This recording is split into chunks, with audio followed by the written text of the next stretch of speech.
The Chicago Bulls have a couple of good moments in this game against the 76ers, but overall, one of the most loud things in this game is Chicago Bulls still lack of defense, and how that and the lack of execution on the offensive side are just going to continually doom the Chicago Bulls against some of the better teams. But we're going to talk about it all and more. But first, we're going to go ahead and play that intro. You are now tuned in to Chicago Bulls Central, your number one place for all Chicago Bulls news and content.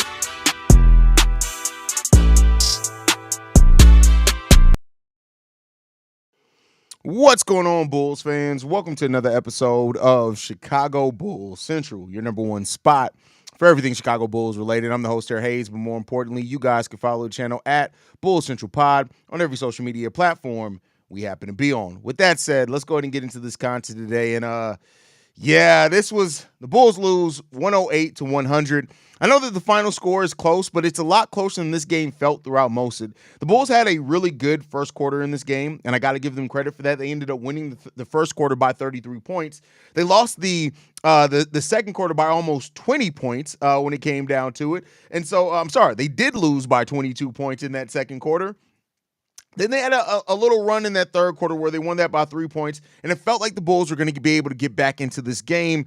But it was kind of a mirage. The 76ers were really in control for the majority of this game, if we're just being 100% honest. Even when the Bulls did go on a little mini run there, it always felt like the 76ers were going to get right back into this game. And unfortunately, man, the Bulls just don't have enough. The Bulls just do not have enough, man, to be able to win this game. Things that have hurt the Bulls continue to hurt them. Those things have not changed at all, and it just continues to be a thing when it comes down to it. 54 points given up in the paint compared to 30 points that scored by the Chicago Bulls. The Bulls, once again, give up over 20 points off turnovers again. These type of things are just, it's gonna always hurt the Bulls, man. And this team, when you watch this team play, the way that they go about it is just, they're going to always lose games like this. It just is what it is. Like games that the teams just don't go away. They execute well offensively and don't let the opposing team have any type of gear that they can kick it in defensively. It's just always going to be something that hurts the Chicago Bulls. They just don't have the necessary, I don't even know how to really describe it. They just don't have what's needed to really try to win those games. They just don't.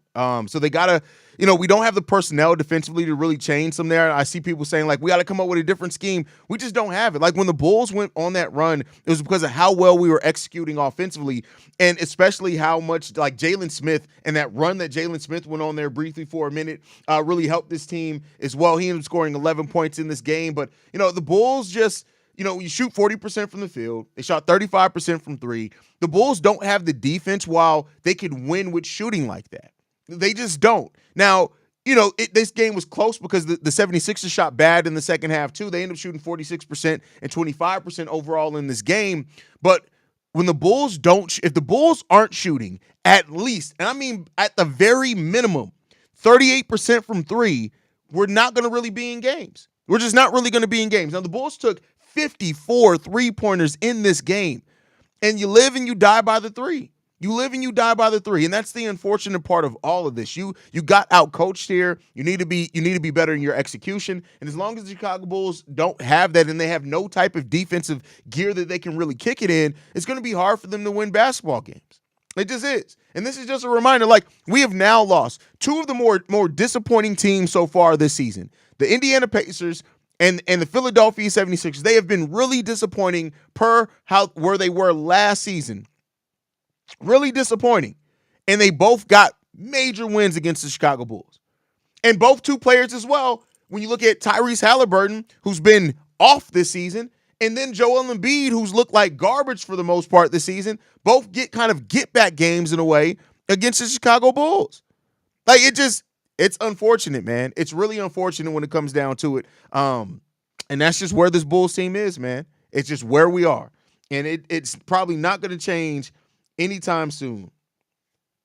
Just not. So, this is where the Bulls are this season. This is where the Bulls' shortcomings are going to be this season. There's really no way around that. We don't have the personnel to do it. And when I, shout out to people like ATS and things and people that I talk to, and this isn't a shot at them because they're hopeful Bulls fans, right? ATS is one of the more optimistic Bulls fans generally, unless he just hates somebody, right? But when he was like, oh, the Bulls have 5 games, we can go on a win streak here. And I was like, hey, listen, I get where you're getting at there, but this team, do you trust this team to go on a 5-game winning streak?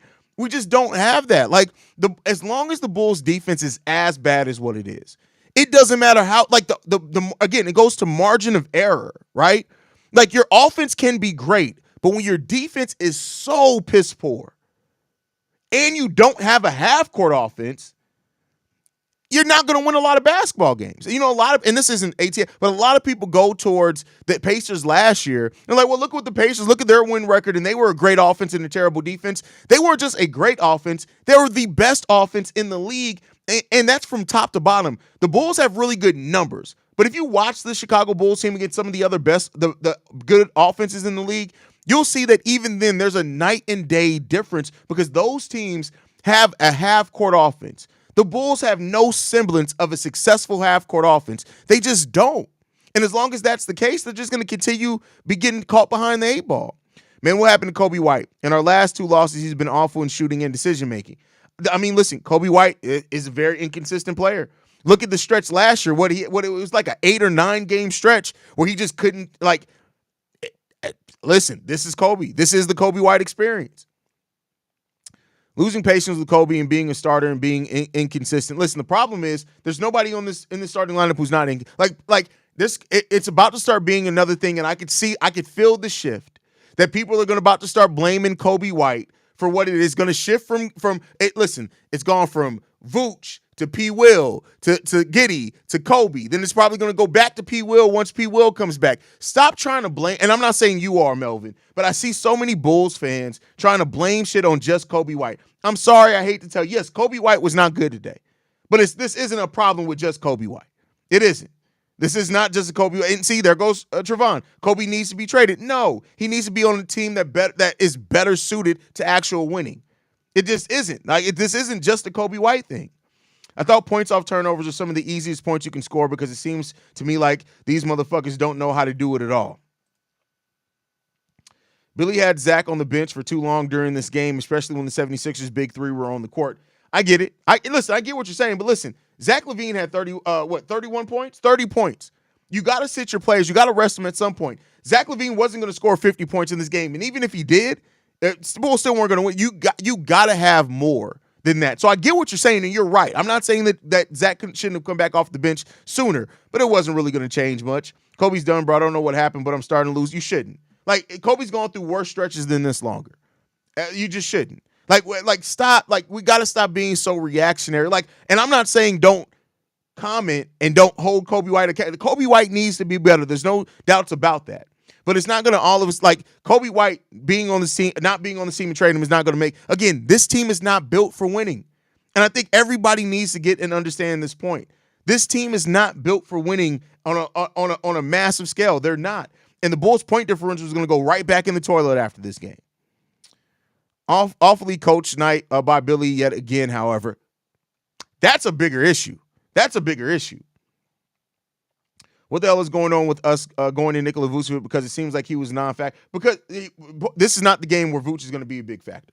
I'm just going to tell you, when you have bigs like Andre Drummond and Joel Embiid, I don't give a damn if Joel Embiid was out there with one leg or in a wheelchair. He's still a better defender than, Nikola Vucevic is just not going to be successful against Joel Embiid. And Andre Drummond is way too physical for Nikola Vucevic. This isn't one of those games. Now, I'm not saying he shouldn't have got more than 7 shots. That's, considering how important Vooch has been for the Bulls, him getting 7 shots is ridiculous. He needs more than 7 shots, but I can kind of understand why it was schemed that way, because this is just one of those games where you're probably not going to get great output from Nikola Vucevic. Another night of apologizing to Bulls fans who turned up to watch their team at home. Hey, listen, the Bulls are a terrible team at home. Terrible team at home. I didn't expect that Coby would be this bad this season. He's been awful shooting, and he's not. And see, this is the thing. He's in a bad stretch, but Coby White has not been overall terrible shooting this season. He hasn't. He's in a very bad stretch. Very bad, and he needs to be better. But the Bulls are still better when he's on the court. Other teams are scoring less points when Coby White's on the court. The Bulls have a better points per 100 possessions. They shoot a better effective field goal percentage when Kobe's on the court. This is just Coby White. We've seen this stretch before. Do y'all not remember when Coby first came back from shoulder surgery? Not surgery, that shoulder injury last year. Coby White was terrible when he came, and maybe that's the thing. Maybe that's the trend we're learning from Coby White. When he comes back from any type of ding or injury, he's going to be bad for a long period of time.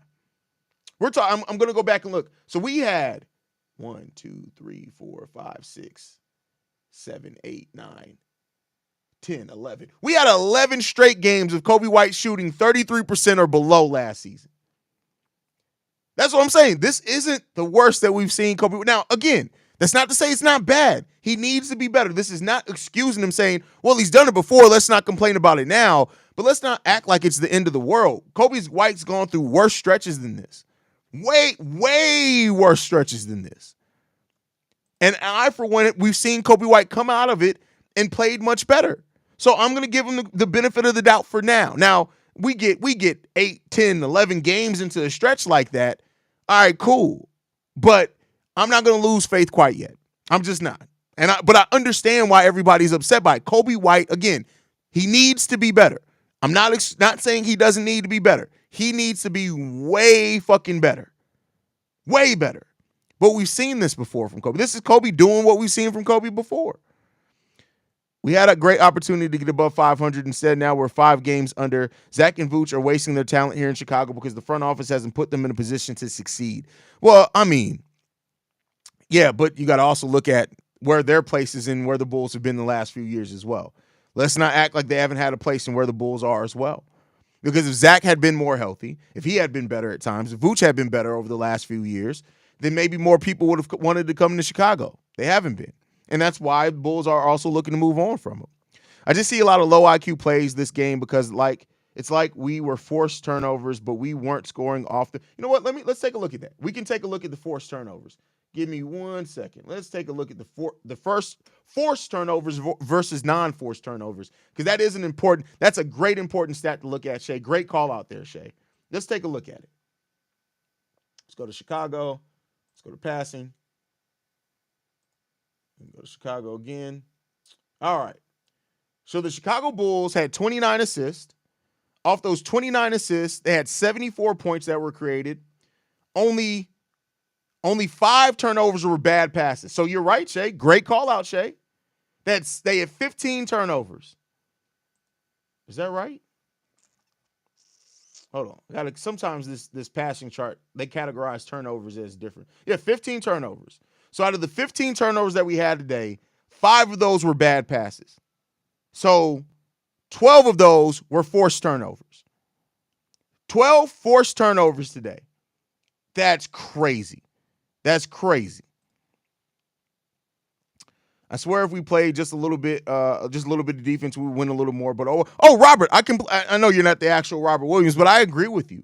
Like I've said this many times before on the show, if the Bulls if they were somewhere between 16th and 19th defensively instead of dead last in the NBA, we'd win a lot more games. The way that our offense is, we don't even need a great defense. We just need a solid defense, a consistent defense. BKR with the fun fact, the Bulls have won 6 out of their last 8 quarters. They've lost both games by around 10 points. That's crazy. That's crazy. That's crazy. We got a solid group of vets surrounded by a bunch of young guys who ain't ready yet. I don't think we have solid vets.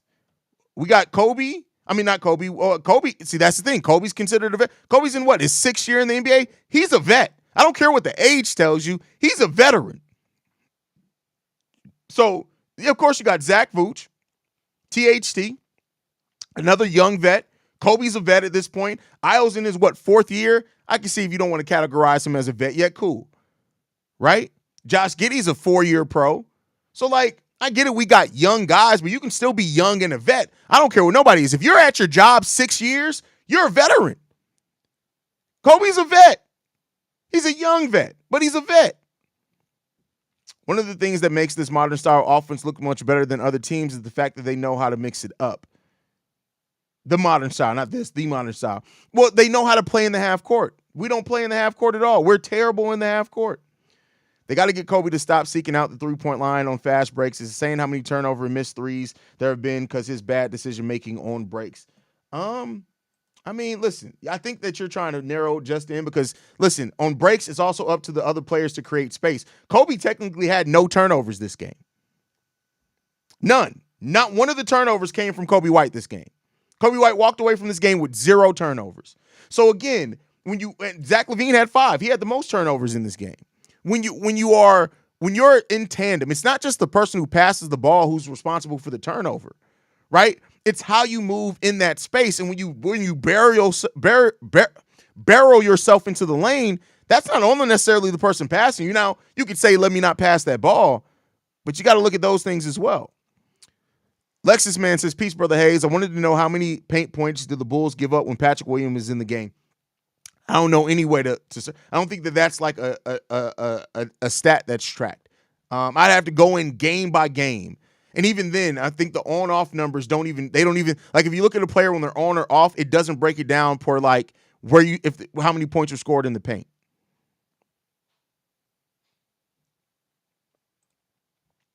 The worst part of tonight was that in the fourth quarter, our defense was great. However, every time we got a stop, we had some stupid, jacked up, dumbass shot from Zach, Coby, or turnover by Giddey. What's up, Al? What? Yeah, sure. Take your phone. Before I go, I can tell the chat hi. You want to tell everybody how? Go ahead. Hi. Hey, tell everybody what you think about the new background. What do you think about it? Well, no, tell me what you think about it. Don't ask them. I know what they think about it. What do you think about it? It's great. It's great. All right. Why do you go, boy? I love you. All right. Bro, no, we lost the game to coaching. That bench put us back in the game, and Billy said, okay, let's put Vooch, Zach, and Coby back in the game, and they killed us with the moment with not playing defense. Well, you got to keep in mind, it wasn't just the bench out there. Giddey was out there for that run as well. No, I think I'm thinking about the initial run. But I'd have to look at, let me see. Let's see if I could tell the ebbs and flows. I don't think that stat's not going to be up there that quick. Haize, I'm sorry, but I disagree about the 76ers struggling. The Bulls letting them get back in the rhythm. This is the first full game that the 76ers big three played together all year, and Embiid's first in a while. Yeah, but they're still letting them get back in the rhythm. Paul George hasn't played great this season, even when he's played with Max. He's had some flashes. Joel Embiid has played this season, and when he did play, he looked like trash. So, no, the Bulls did let them get back in rhythm. Now, I'm not saying that it's just like the Bulls walked in and took it, but, yeah, you did still let them get in rhythm. 76ers have not looked this crisp in any game, even in their win. But I get what listen, you're right to your opinion. Can we stop acting like this wasn't expected and honestly needed? Nothing will change until we draft a star. That's it. That's the answer. Keep the damn pick. It's not as simple as that, Todd. It's really not as simple as that. Because I tell you this, there's a lot of stars that are on teams that suck. So it's not as simple as that. You still have to have proper coaching. You still have to have a roster that makes sense. You still have to develop. You drafting one. This is the modern NBA. Drafting one star ain't going to get you shit. It's not. That's why it's not as simple as just keeping the pick. Now, keeping the pick can help, but you still got to develop. You still want to have a foundation for that player to come. You still need you still need solid coaching. Drafting one star, even if you do get lucky and get that star, that doesn't guarantee shit. There are a lot of stars on teams that suck. A lot of really good players that are on teams that suck.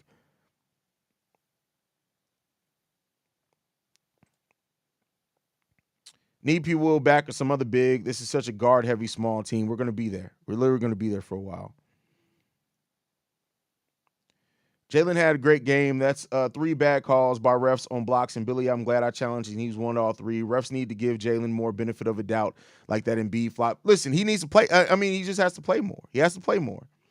B-Meyer, I told you, Haize, we can't afford to hold on to assets when they're hot. No, that's stupid. Because then you're going to end up like Dame Lillard on the Trailblazers. You're going to have a star that you have nothing built around and that you can't build around realistically. So, no, you don't sell everything just to sell high. You be smart with your assets. And some of those assets are also players that you also have here that lay a foundation out for whatever young player that you get. The idea of let's just trade everybody until we get a star has led a lot of teams to have a player that's great that they ain't been able to win shit with. Giannis would have been that if they didn't win that one title. Dame Lillard has been that over his career. Carmelo Anthony never got a title. Kawhi Leonard would never have a title if he didn't go to Toronto at the right time. right? There are a lot of stars that ain't won shit. So you can't just sell all your assets high. You have to be smart, and you still have to keep a foundation for a young player to come in here and be successful. The days of getting one star and that star transcending you to winning a title is not going to do anything. That's not the era that we live in anymore.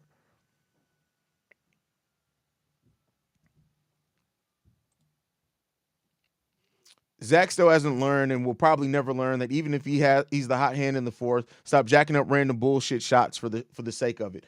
I mean, listen, I can get what you're saying in a game if it was closer. Zach LaVine was trying to get his team back in this game. I mean, in this game, outside of just in my opinion, nobody else was doing it. Nobody else was doing it. So at that point, it's like, well, shit, for the most part of the season, Zach LaVine has not been the player that's like, let me get up a bunch of shots. He's not done that for the majority of this season. But when you look at it, let's just be clear here. Coby White took 4 shots in the fourth quarter. He went 1 of 4. I would assume it went 1 of 2.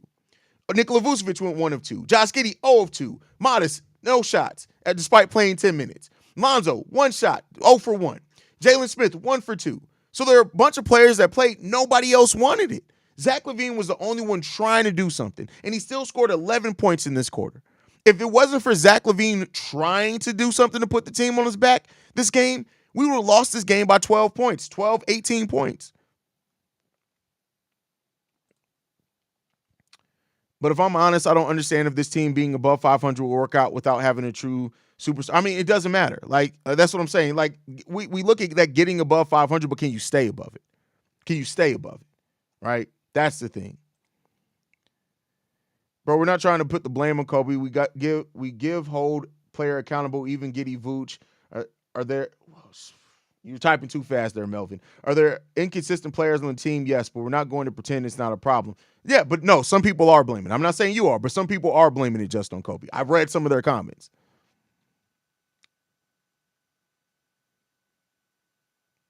B minor, you're never right, first of all, because much like your name, your thinking is minor and your brain is very small as well. So listen to the thing.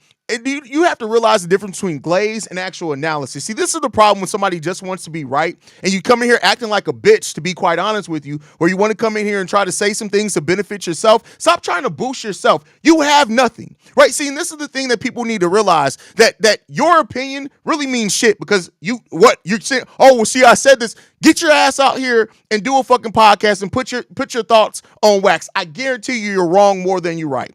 Stop trying to come in here and glaze yourself because you have no actual place where you've accomplished anything. Stop trying to ride and make your accomplishments be being against what you think my opinion is, because that's not going to end you anywhere except getting cooked here on live because you're a fucking idiot.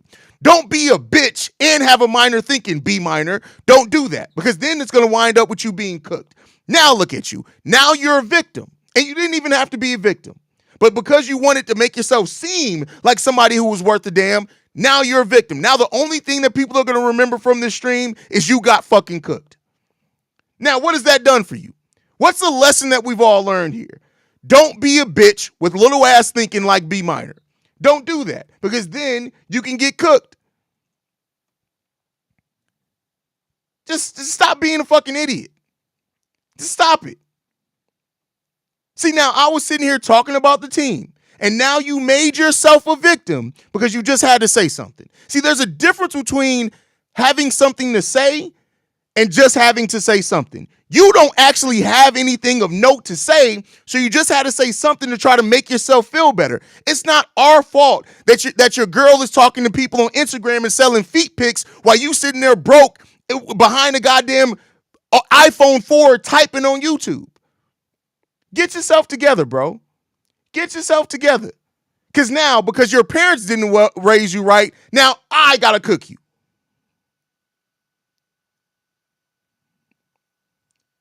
Chill out, bro. You out here draking, B minor. Calm down. Man, I was asleep this game because I was up all fucking night. Thank goodness I didn't see them lose. My moral was high. Hey, that's crazy. Hey, fucking losers online always said I told you so. Exactly. Like, and they really don't. They really don't say anything. Frustrated times, man. Understand your perspective. Hope you understand mine. It's so fucked looking for the issues in the team when there is a wild amount of issues in the team across. Oh, facts. Like, oh, yeah, listen. I respect your opinion above all, bro. So like, yeah, it's just we're just having a conversation. Like I understand where you're coming from. Definitely understand where you're coming from. You know what? I'm just burning, but I really want to ask is how many paint points do the Bulls give up when you said that already, bro? I just said that's not a stat that's easily tracked. I'd have to really go and do some looking in that.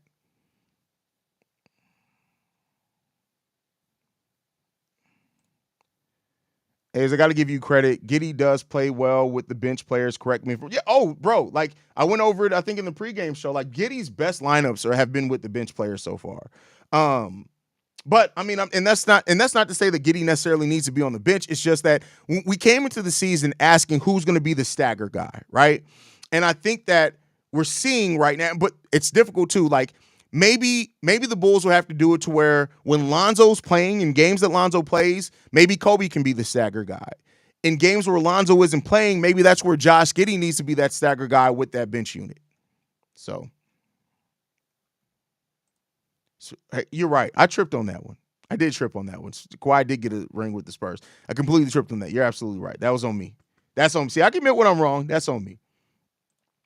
4-guard lineup does not do it for us. Oh, absolutely not. Three guard, and I went over it at the beginning of the season. There have been a few examples of 3-guard lineups working. I don't think there's been any history of 4-guard lineups working. I just don't think that it has been. Agreed, Haize. Drilling down, my point is the most important thing this year is development of Modest and holding that pick. Hoping it becomes 1 or 2 punch in the future star. Now, I mean, hey, I definitely feel where we're coming from on that one, Todd. Definitely. Donovan does not know how to play the guys who play well with each other on either side of the ball. There's no rhyme or reason to his rotations. I don't disagree. I no notes on that. I don't disagree. And I've been drilling that point home for a while. I don't disagree with you at all on that one. Not at all. No notes on that. He does not do a good job at balancing the skill sets on lineups, and he has to absolutely be better than that. Look on the bright side. At least Billy Donovan was playing the rookie going into the. Oh, yeah. Modest got some opportunities for some clutch minutes here. 24 minutes for Modest Bucilis today. And the key thing is that Modest didn't even shoot the ball well, right? So Billy Donovan kept playing Modest despite Modest going 2 of 7 from the field and only having 5 points. He had 3 rebounds and a block. But Billy Donovan kept playing the kid. That's what we were asking for. Let's hope that continues to be the case, man. Giddey tonight, 9 points, 11 assists, 7 rebounds, 2 steals, 1 block. I definitely think he has a place on the team, but working on starting or bench is an issue. Yeah, it's just who you have him out there with. I completely agree with you on that. LaMelo is on the Hornets and they suck ass. Sabonis is on the Kings and they currently suck. Look at the Lakers. AD would never have won at New Orleans. That's probably who I should have used instead of Kawhi. AD would have been a better example to use instead of Kawhi. So that's a great point there. Great point. The only time the 3-girl lineup works now. Come on, bro. 3-girl lineups. 3-girl lineups. I know for a fact you've never had 1 girl alone, let alone 3-girl lineups. I know that for a fact. You've never had that. You've never had a 3-girl lineup in your life. I know for a fact that you haven't. So what are we doing here, bro? What are we doing?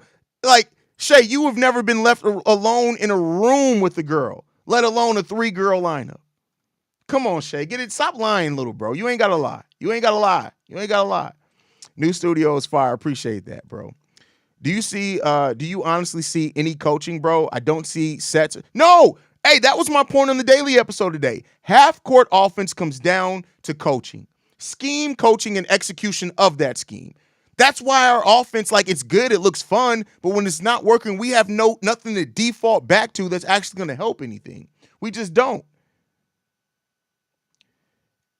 Oh, my God. First of all, the fact that you don't understand the point of it, like, you don't know wordplay. Like, see, this is the thing. You're in here trying to talk, and you don't even understand wordplay. You're like a Drake fan. You don't understand anything outside of the simple. Bro, just shut up. Like, really, I need you to go look at your mama in the face and say, Mama, this is what I need you to do, B Minor. Go to your mama and say, Mama Minor, let me ask you this. Mama, why didn't you actually eat well instead of drinking 40s with Pops so that the breast milk that you provided me would have actually developed my brain? Why, mama, did you instead of you were taking more cum shots to the face than vitamins that would have helped my brain development? And see, now the problem is that because your mama was still sucking so much semen while she was breastfeeding you, that now you have an underdeveloped brain. You just got shit swimming around in your brain. Not a single brain cell or synapses is actually working. Come on, bro, get it together. Get it together, bro. Haize, who was the better center to you on the Bulls, Joakim Noah or Nikola Vucevic? Joakim Noah, because he was more well-rounded. Like, don't get me wrong, Vooch is heads and shoulders better offensively than Joakim Noah. But if you're talking about the totality of the game of basketball, Joakim Noah, at times you were in an offense through Joakim Noah. He was the anchor defensively. He was a communicator defensively. He was a rim protector. He took on some of the best, and he was switchable. He really was kind of the engine that made our defense so elite. So I'd say Joakim Noah. I'll say this. Joakim Noah can have a positive impact on any team. I think that prime Joakim Noah, you can drop on any team in the league, regardless of the roster construction or anything, and he will up the floor of that team. Vooch isn't always like that.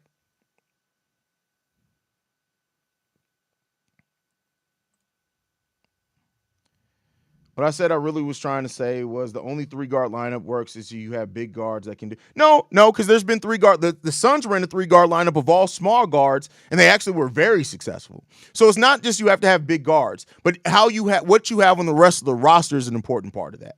It's a very important part of that.